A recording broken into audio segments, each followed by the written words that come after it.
ভোর ৫টায় উঠে ৬টার মধ্যে রেডি হয়ে বেরিয়ে পড়েছি। আর দাদু এসেছে সাথে সি অফ করতে।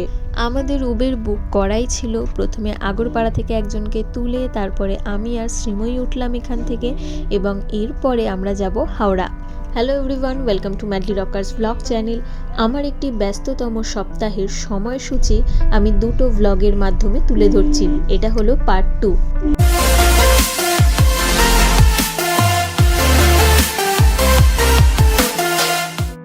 7:45 হাওড়া থেকে বন্দে ভারত। খুব স্বাভাবিকভাবে 2.5 ঘন্টা ঘুমে আমার কিছুই হয়নি, এবং যদি একটু না ঘুমাই তাহলে পরে বিকালে যে কী অনুষ্ঠান করব সেটা আমি নিজেও জানি না।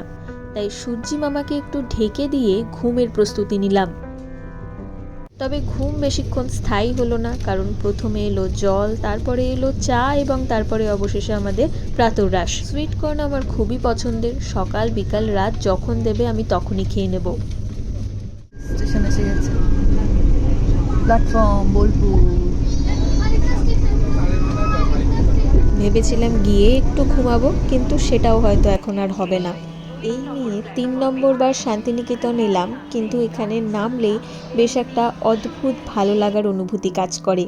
এইবার স্টেশন থেকে বেরিয়ে একটা নতুন জিনিস দেখতে পেলাম, স্বরবর্ণ ব্যঞ্জন বর্ণ দিয়ে করা এই প্যানেলটা। আমাদের থাকার ব্যবস্থা হয়েছিল বিশ্বভারতীর ভেতরে এই পূর্বপল্লী অতিথি নিবাসে। এখানে থাকার জন্য কেউ সুপারিশ না করে দিলে কিন্তু আমি এখানে হোটেল বুক করেই থাকতে পারবো না। আমাদের ম্যাম বললেন উনি আগেও নাকি 2বার এসে এখানে থেকেছেন অনুষ্ঠানের জন্য, কিন্তু আমাদের দলের এটাই প্রথমবার। আগামীতে আদেও আর সুযোগ হবে কিনা জানি না, তাই জন্য ঘুরে ঘুরে আমি একটু ভিডিও করে নিচ্ছিলাম।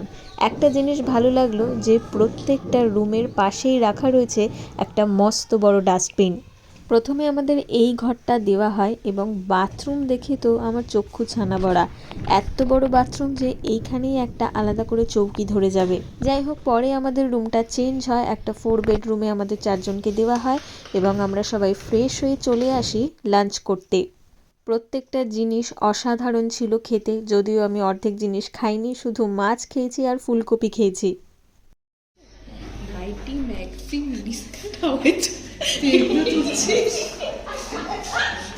এটা বিশ্বভারতী, তাই এইরকম একটা নিষেধাজ্ঞা মনে হয় খুব অবাক করার মতন কিছু নয়। আমরা যখন খাবার ঘর থেকে বেরোচ্ছি তখন একদল ছেলে মেয়ে খেতে বসে গেছে, এবং বাইরে বেরিয়ে দেখি এখনও কচিকাচারা লাইন দিয়ে দাঁড়িয়ে রয়েছে খাবার জন্য। আসলে ওরা মেদিনীপুরের কোনো একটা স্কুল থেকে এখানে এক্সকারশনে এসছে, আর এখানেই ওদের খাবার ব্যবস্থাও করা হয়েছে।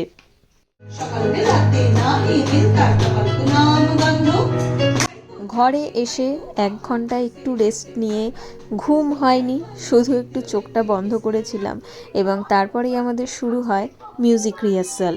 বেরিয়ে চোখে পড়লো এখানে 7টি ন্যাড়া গাছ রয়েছে একসাথে, এবং আমাদের এক টিম মেম্বার এটার নাম দিয়েছে 7 ভাই চম্পা।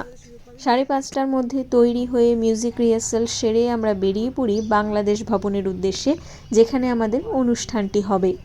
খোয়াই সংস্কৃতি সমিতির সাথে ত্রিপুরারও বেশ কয়েকজন শিল্পী যুক্ত আছেন, এবং তারাও সম্ভবত এখানে এসেছেন এবং পারফর্ম করবেন।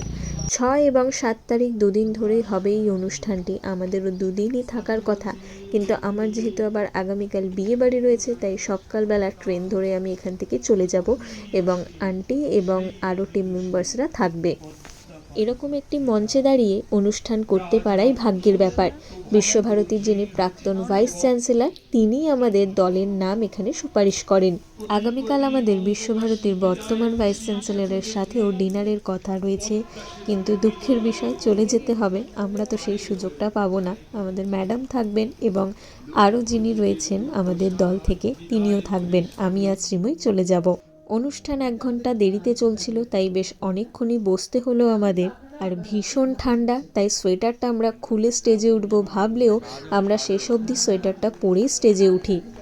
এবং অনুষ্ঠানের সবকটি ভিডিও দেখার জন্য আপনাকে ফেসবুকে অবশ্যই আলেখ্য আবৃত্তি চর্চা কেন্দ্রের পেজটি ফলো করতে হবে, অথবা শাশ্বতী গুহকেও আপনারা ফলো করতে পারেন, উনি সব ভিডিওগুলো ছাড়বেন। আমরা সব রবীন্দ্রনাথের কবিতাই বলেছিলাম, এবং বাড়তি পাওনা ছিল পিওর মণিপুরী নৃত্য দেখা।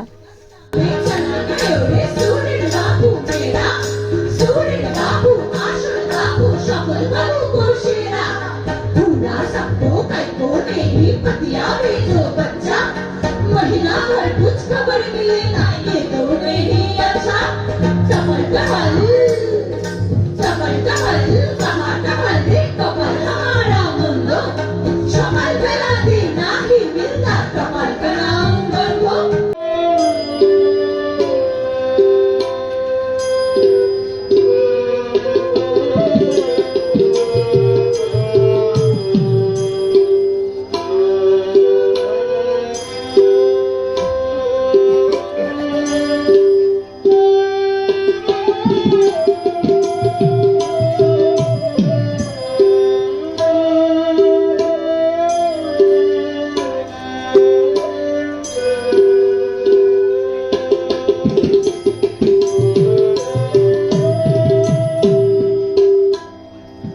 9টা নাগাদ আমাদের অনুষ্ঠান শেষ হয়। পাশেই খাবার ব্যবস্থা হয়েছে এবং আজকের মেনু হলো পোলাও, মাংস আর পনির।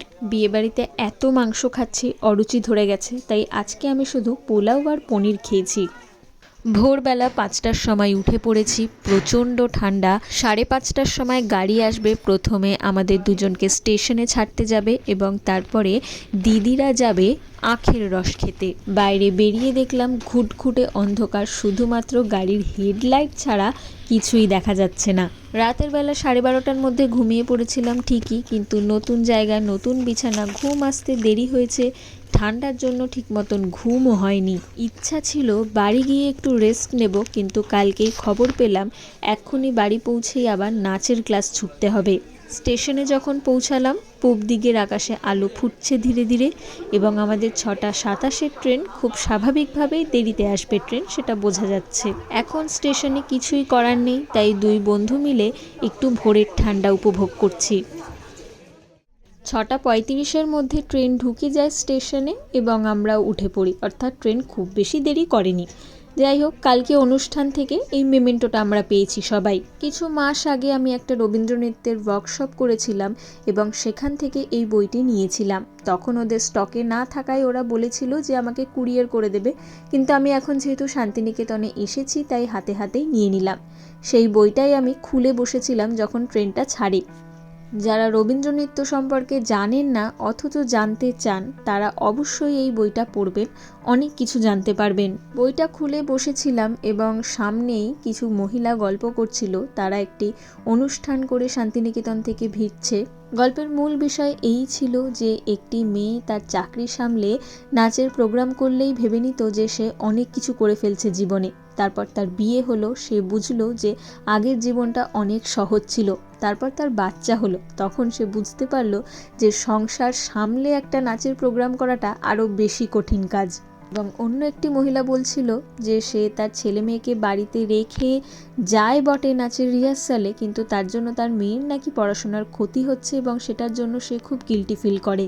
যদিও দ্বিতীয় জনের কথা শুনে আমার মনে হলো যে ওনার হাজবেন্ডেরও উচিত কিছু দায়িত্ব ভাগ করে নেওয়া, এবং সেসব নিয়ে কোনো কথা শুনলাম না।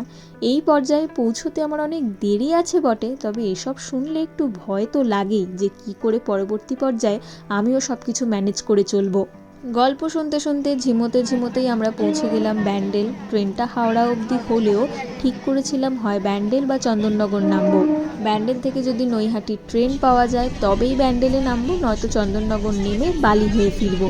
তবে কপাল ভালো ছিল, ট্রেন থেকে নামতেই দেখলাম যে উল্টো দিকে ট্রেনটা দাঁড়িয়ে আছে নৈহাটি যাওয়ার, এবং আমরা নামলাম, নেমে দৌড়াতে ট্রেনে উঠলাম এবং ট্রেনটা ছাড়লো। তবে যদি এই নৈহাটি লোকালটা নাও পেতাম, তাছাড়াও আমরা ভেবেছিলাম যে কাটোয়া লোকাল ধরে বালি চলে যাব। তবে অনেক দৌড়াদৌড়ির পর অবশেষে আমরা বেলঘরিয়ার সময়ে পৌঁছতে পেরেছি, সেই জন্যই আমরা দুজন খুশি। ফাইনালি আমরা অনেক দৌড়ঝাঁপ করে পৌঁছে গেছি। বাড়ি এসেই আমার নাচের ক্লাস ছিল। 10:45-এ বাড়ি পৌঁছেছি এবং একটু স্নান করে খেয়ে 12টার সময় নাচের ক্লাস গেছি। 1টার সময় বাড়ি ঢুকেছি, ঢুকে খেয়েছি, খেয়ে 1 ঘন্টা ঘুমিয়েছি। তারপর 4টের সময় আমি রেডি হতে বসেছি বিয়ে বাড়ির জন্য। আজকেও কঙ্কনাকে ডেকে নিয়েছিলাম চুলটা বাঁধার জন্য, এবং ও সত্যিই খুব সুন্দর চুল বেঁধেছে আজকেও। আজকের আমাদের বিয়েবাড়ির ভেন্যু হলো সোনারপুরে। আজকেও আমরা গাড়ি করেই এসেছি সবাই, এবং এটিও অনেক দূর, তবে মোটামুটি 2 ঘন্টার মধ্যে আমরা পৌঁছে গেছি। আমরা পৌঁছানোর কিছুক্ষণের মধ্যেই মামিরা, মাসিরা সবাই চলে আসে। তো সবাই মিলে আমরা গ্রুপ ছবি তুলছিলাম, কিন্তু এখনও কনের মা বাবা এসে উপস্থিত হতে পারেনি। দিদিকে আজকেও খুব মিষ্টি লাগছে। এখানে দেখা করেই আমরা নিচে স্টার্টার খেতে চলে যাই, এবং অনেক রকম স্টার্টার অপশন ছিল। Cheese ball, fish ball, chicken kebab, তারপরে দই বড়া, ফুচকা, পাপড়ি চাট, কি ছিল না। এছাড়াও মকটেল রয়েছে, কফি রয়েছে। খাওয়া আর ছবি তোলার মাঝেই কনে যাত্রীও চলে আসে, অর্থাৎ কনের মা বাবা এবং তার সাথে তত্ত্ব। হলে ঢুকতেই তত্ত্বগুলো রাখা রয়েছে, এবং আরও একটা জিনিস, এখানে হলে ঢুকতেই একটা স্ক্রিন রয়েছে যেখানে ওদের প্রি ওয়েডিংয়ের ভিডিওটা চলছে। সেটাও আমার দেখতে বেশ ভালো লাগছিল। খুব একটা আতিশয্য নেই ভিডিওটায়, বেশ সুন্দর ছোট ছোট মুহূর্তগুলোকে একসাথে করে একটা ভিডিও বানানো হয়েছে, একটাই মাত্র গান দেওয়া হয়েছে।